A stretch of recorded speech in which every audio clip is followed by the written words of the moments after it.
संपादक मृणालिनी नानिवडेकर आहेत आणि सकाळचे मुख्य संपादक निलेश खरे सर देखील आपल्या सोबत आहेत। सगळ्यांचं मी स्वागत करतो आणि दिल्ली जी सगळ्यांचं लक्ष लागलेलं आहे त्या चर्चेला सुरुवात करूयात। निलेश सर, सुरुवातीला तुमच्याकडे येतो। सर, दिल्ली आपण अरविंद केजरीवाल आणि दिल्ली हे समीकरण गेल्या 10 वर्षांपासून आपण पाहतोय, मात्र आता भाजप मुसंडी मारताना पाहायला मिळते। काय फॅक्टर्स वाटतात? मुख्यतः बरोबर उलटं गणित होताना पाहायला मिळतं। मागच्या वेळच्या निवडणुकांवर निकालांवर जर नजर टाकली तर जी टक्केवारी आहे ती साधारण 51-52% मतं ही आपला होती। यावेळेला तितकीच मतं, साधारण 52% मतं आतापर्यंत, आणि तेही निवडणूक आयोगाच्या आकडेवारीनुसार 52% मतं ही भाजपला जात आहेत। तर साधारण 39% मतं जी आहेत ती आपच्या वाट्याला जाताना पाहायला मिळतात। तर 6% मतं ही काँग्रेसला गेलेली आहेत।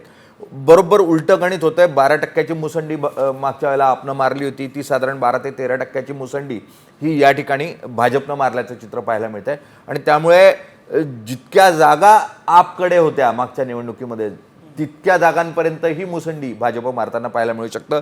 साधारण 50 ते 55 जागांपर्यंत भाजपच्या वाटेला आमदार दिल्लीमध्ये येतील अशी शक्यता या आकडेवारून वारीवरून वर्तवायला हरकत काहीच नाही। आता 40 जागांवर मुसंडी दिसतीये, आघाडी दिसतीये, ही 50 जागांपर्यंत पण पुढच्या काही मिनिटांमध्ये जाताना आपल्याला पाहायला मिळेल। Quick comment Shailendra sir. काही नाही, ह्या निवडणुकीचा हायलाईट जो होता तो असा की केजरीवाल जे देशामध्ये इमर्ज झाले नेते म्हणून ते स्वच्छ चारित्र्याचे नेते, सुशिक्षित म्हणजे IAS सर्व्हिसेसमधनं आलेले नेते, अण्णा हजारेंच्या आंदोलनातनं आलेले नेते, चारित्र्यवान नेते आणि राजकारणाची दिशा बदलू बघणारे नेते, या दृष्टीने त्यांच्याकडं पाहिलं गेलं। आणि पहिली टर्म त्यांची झाली, दुसऱ्या टर्मला ते 67वरनं 62वर आले, पण 70तल्या 62 जागा जिंकले। पण आज भारतीय जनता पक्ष अतिशय सिस्टमॅटिकली, म्हणजे राष्ट्रीय स्वयंसेवक संघापासूनच भाजप आणि त्या संघाच्या सर्व संघटना मिळून त्यांचं जे बलस्थान आहे केजरीवालांचं, कारण त्यांच्या पक्षामध्ये ते सोडून इतर कोणी नेते खूप मोठे नाहीत। आणि दुसरी गोष्ट, केजरीवालांचा जो हॉलमार्क आहे किंवा जे त्यांच्या कॅरेक्टरचं वैशिष्ट्य आहे ते म्हणजे भ्रष्टाचार न करणारा माणूस, तर भ्रष्टाचार करणारा माणूस ही त्यांची प्रतिमा ठासून सांगितली गेली 3 वर्ष।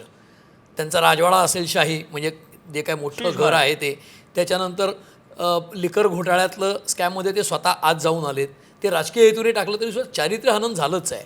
आणि तिसरं म्हणजे ज्याचा खूप गाजावाजा झाला त्या शाळा, ती आरोग्यसेवा म्हणजे मोहल्ला क्लिनिक्स की जी 15 साली सुरू केली, आज मोहल्ला क्लिनिकमध्ये आज माहिती जर घेतली लोकांनी आणि त्याच्या केसेस ज्या आल्या, बातम्या आल्या, त्या अशा आल्या की एका डॉक्टरनी एका 24 तासात 5000 तपासले पेशंट, त्यांना औषधं लिहून दिली जी कुठल्याही सरकारी दवाखान्यात मिळतच नाहीत, ती वाटली पण गेली असंही दाखवलं गेलं आहे। शाळांच्या बाबतीत थोडीशी रंगरंगोटी केली आणि अल्ट्रा मॉडर्न स्कूल आहे असं दाखवलं। काही ठिकाणी मिळालं आहे, म्हणजे जर शाळा खरंच केल्या तर ते लॉंग टर्म मतदार होऊ शकतात, पण ती सगळी प्रतिमा म्हणजे हे रेफरंडम किंवा एक लोकमत जे आहे त्याचा कौल केजरीवालांच्या चारित्र्यावरचा हे मेनली या इलेक्शनचा हॉलमार्क असेल आणि म्हणून आपची पिछाड होताना दिसते। क्रांती स्वतःची पिलं खाते असं म्हणतात, त्या क्रांतीची पिलं ही ते जे काय म्हणतात याला विरोधी वर्तन करणारी असली तर काय होतं हे दिल्लीचे आत्ताचे कल दाखवतात। माझ्या मते भारतीय लोकशाहीत जी NGO नावाची एक राजकीय संस्था पडद्याआडून उदयाला येत होती, त्या पडद्याआडच्या या NGO कल्चरवर आजच्या निकालांनी खूप मोठं प्रश्नचिन्ह उभं केलं आहे। भारतातली एक नागरिक म्हणून मला इथल्या भ्रष्टाचाराबद्दल कायम खंत वाटते, कायम एक असंतोष मनात असतो। त्याच्यासाठी लढणारे लोक गेल्या 5 वर्षात स्वतःचं चारित्र्य हरवून बसले होते, दिल्लीच्या निकालात ते प्रतिबिंबित होताना दिसत आहे। तन्मय, दिल्ली खूप इंटरेस्टिंग होती।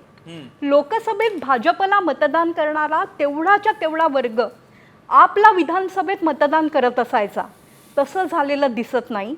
भाजपकडे चेहरा नाही, आणि चेहरा नसताना केजरीवाल आत्ता काहीसे समोर गेले आहेत, पण केजरीवाल, सिसोदिया, आतिशी असे सगळे आपचे जे धुरीण नेते होते ते मागे पडलेले आहेत।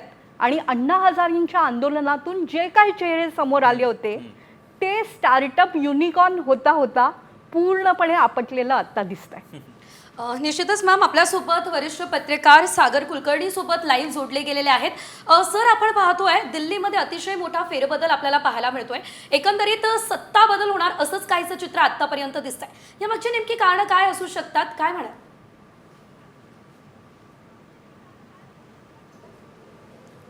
नमस्कार. मला असं वाटतं की हा एक्साईज पॉलिसी जी 21 साली आली त्यामुळे तो टर्निंग पॉईंट ठरलेला आहे आणि त्याच्यामध्ये जे करप्शन झाल्याचे आरोप केले ते चांगले भाजपने गेली 3 वर्ष लावून धरले होते आणि that was the turning point आपण म्हणू शकतो दिल्ली इलेक्शनसाठी.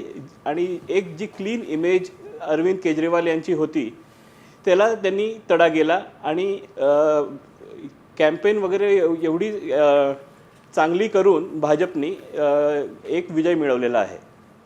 सुनील चावकेंकडे जाऊया. सुनील चावके आपल्याला दिल्लीतून आहेत आपल्याबरोबर. सुनील सर, दिल्ली नेमक्या चाव्या कोणाकडे जाणार असा खरं